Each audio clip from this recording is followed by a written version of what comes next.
Bonjour, alors aujourd'hui nous allons faire une de mes charcuteries préférées, de la bresaola.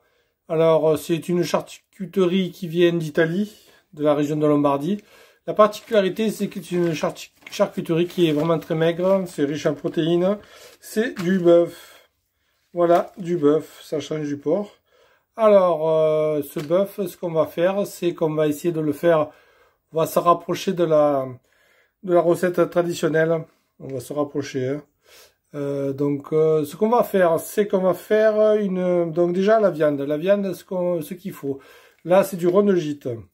Du rond de gîte que j'ai tout déveiné, le maximum.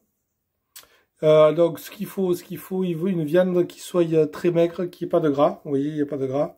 Alors, le mieux, c'est de...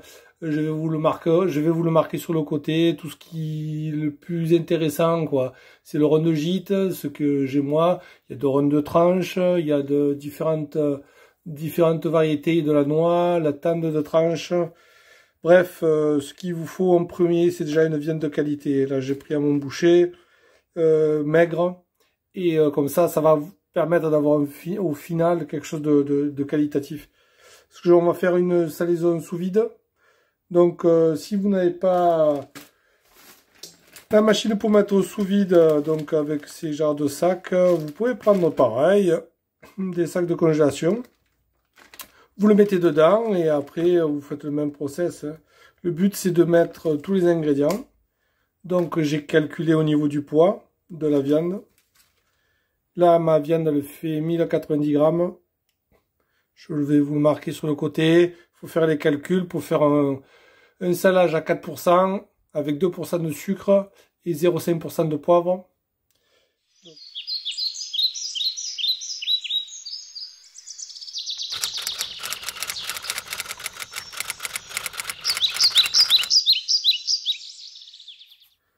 Mon calcul est déjà fait.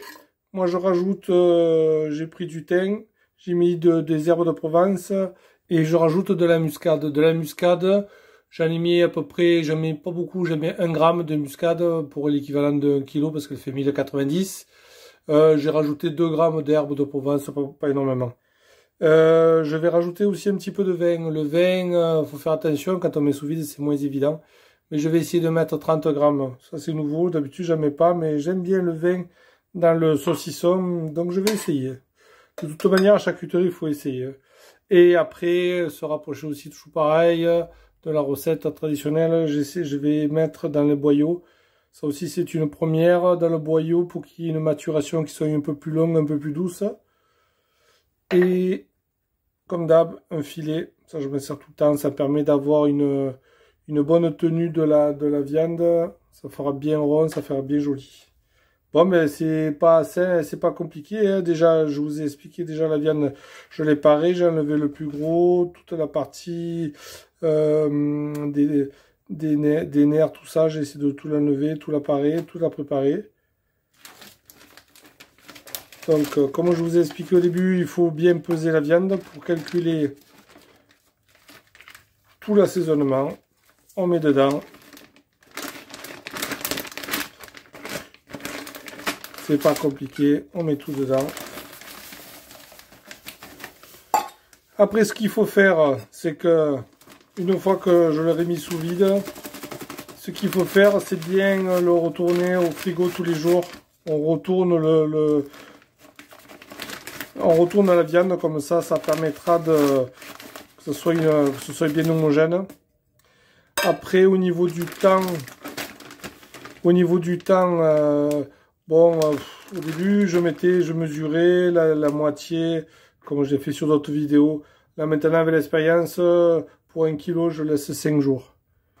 Donc, 5 jours, ça fait impeccable.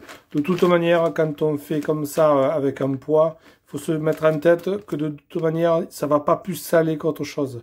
Si on le fait par enfouissement dans le sel, le problème, c'est que si vous laissez 2 jours, 3 jours ou 4 jours, la différence va être importante. Le sel, il va continuer à rentrer. Alors que le sel, il restera... Ça va pas saler plus, quoi. C'est le gros avantage. Moi, je vous conseille de faire comme ça parce que quand on le fait vraiment enfouissement, c'est pas évident. Parfois, le résultat, il est un peu trop salé. Donc voilà, là, j'ai fait ça. Je vais le mettre sous vide. Et après, une fois sous vide, ben, comme je vous ai expliqué, il faudra tourner de temps en temps au frigo. Par contre, là, on le met au frigo, bien entendu. Et on est parti sur 5 jours. Allez, à tout à l'heure. Quoi, à tout à l'heure? Non, dans 5 jours. Hein. Oh, ça va être long.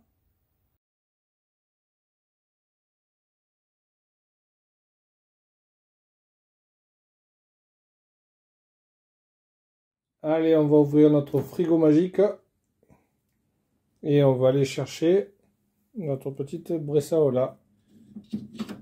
Allez, on va goûter ça. Le reste, ça va attendre un peu. Allez, on va tester ça. C'est le meilleur moment, ça. C'est la période que j'adore le mieux. Vous voyez qu'au niveau de la fleur, ça a bien pris.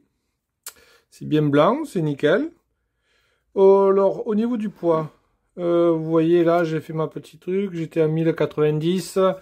Là, je viens de le peser. Et j'atteins...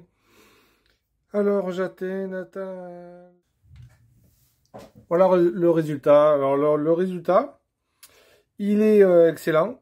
Vous voyez que la couleur, elle est belle. Au niveau goût, franchement, c'est très bien.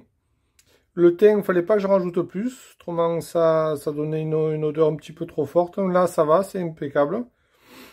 Que dire de plus? Vous voyez ce qui est sympa, le fait d'avoir mis le boyau tout autour, ça fait une petite croûte légère. Au niveau de la couleur, c'est joli, c'est sympa, j'aime bien. Au niveau goût, ben c'est, je sais pas si on voit la différence par rapport au boyau. Honnêtement, je sais pas si on voit la différence. Le gros avantage, c'est que ça permet de compacter avec le filet. Ça permet d'avoir un bon rendu. Le souci pour moi, c'est que là, ça fait un trou. Donc le trou, il est dû à la viande. Quand je l'ai toute dénervée, je l'ai toute ouverte, j'ai tout dénervé. Et après, je l'ai remise en boule pour le mettre dans le boyau. Et après, ça s'est écarté, ça croûté.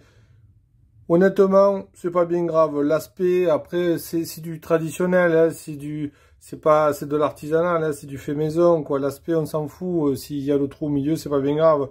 Après, une fois que c'est coupé, vous voyez que c'est présentable, c'est pas bien grave, quoi. La différence, c'est que la prochaine fois, j'essayerai de moins d'énerver le milieu ou alors prendre une pièce un peu plus compacte. C'est pour vous faire voir qu'après, il faut pas se prendre la tête, quoi. L'aspect, on s'en fout. Le principal, c'est que le rendu soit bon, quoi. Après, au niveau goût, que ce soit bon. Et là, honnêtement, c'est très bon. Au niveau des 2 mois, c'est impeccable. C'est très dur. Plus dur que ça, si on va plus dans les 55% de perte, après ça fera beaucoup, je trouve. Là, c'est que dire, c'est excellent. Franchement, et le vin, ça fait une couleur bien foncée. C'est le vin qui donne cette couleur-là. Et moi, je dis, ça me va. Après, vous me dites en commentaire si ça vous convient. Mais comme je dis à chaque fois, hein, essayez. Si c'est pas bien grave, si ça a loupé, si l'aspect il est pas terrible, le principal, il faut que ça soit bon. À force de faire, vous y arriverez. Vous me demandez beaucoup en commentaire, est-ce que je peux faire ça, est-ce que je sais pas. Après, moi, je fais à ma manière et parfois je fais des erreurs et parfois j'en fais pas et parfois c'est des mauvaises surprises, des bonnes surprises. Voilà, écoutez. Bon, ben on va essayer d'attaquer l'année. Je vous souhaite une bonne année à tout le monde. Et on va essayer d'attaquer l'année avec plein de vidéos différentes. Allez, je vous remercie. Au revoir.